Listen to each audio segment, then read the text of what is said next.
Hi, this is Faith, and welcome to my next video in the series I'm doing on stress and how to manage it during the holiday season. If you saw my last video, you heard me speak about what stress is and how it can be beneficial to us. I also spoke a bit about what the effects of functioning from a chronic state of stress can do to a person.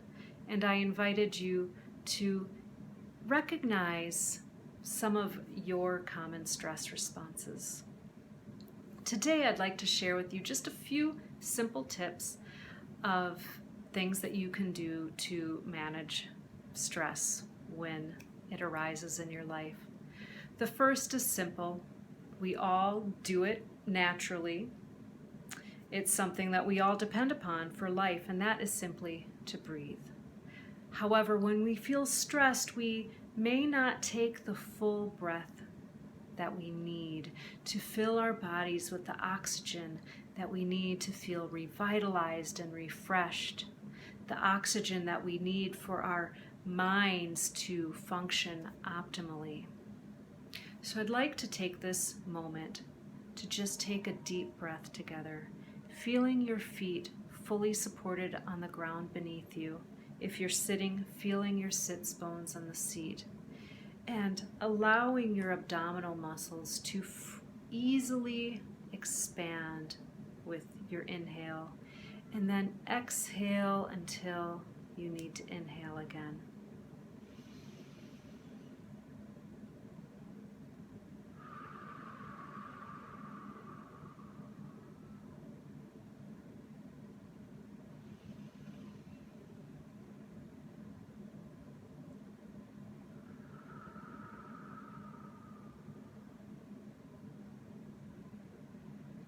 Not only does deep breathing provide us with the oxygen that we need, but it also provides us with some space to step back from the situation and hopefully see things a bit more objectively.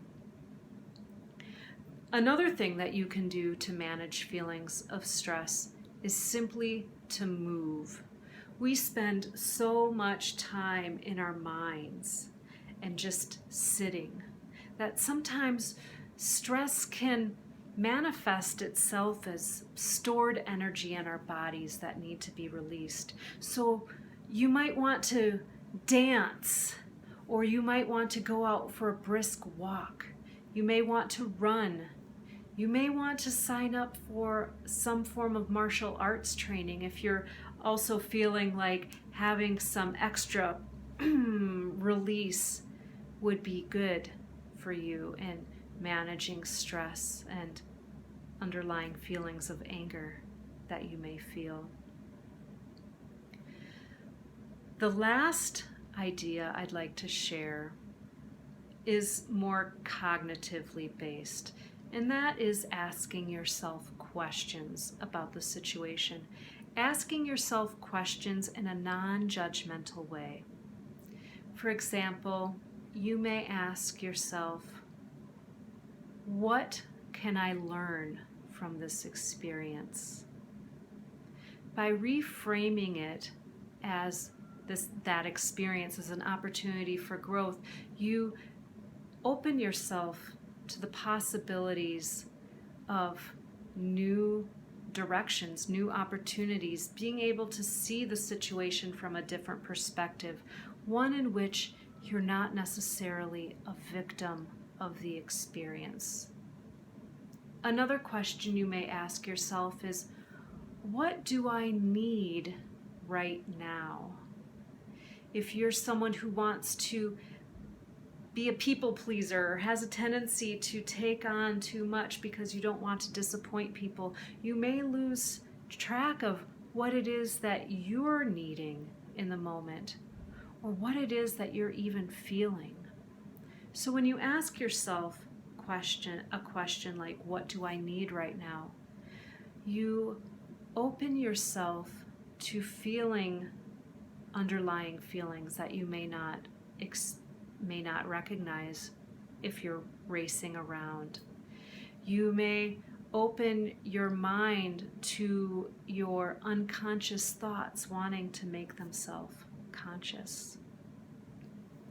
A third question you may ask yourself is this mine to do? Who does this belong to?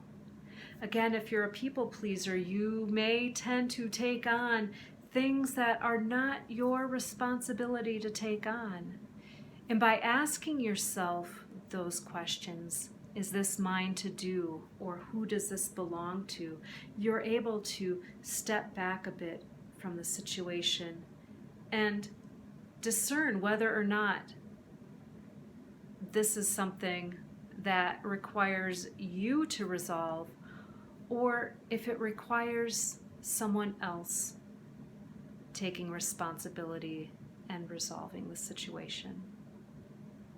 So I invite you to try any or all of the suggestions I just gave.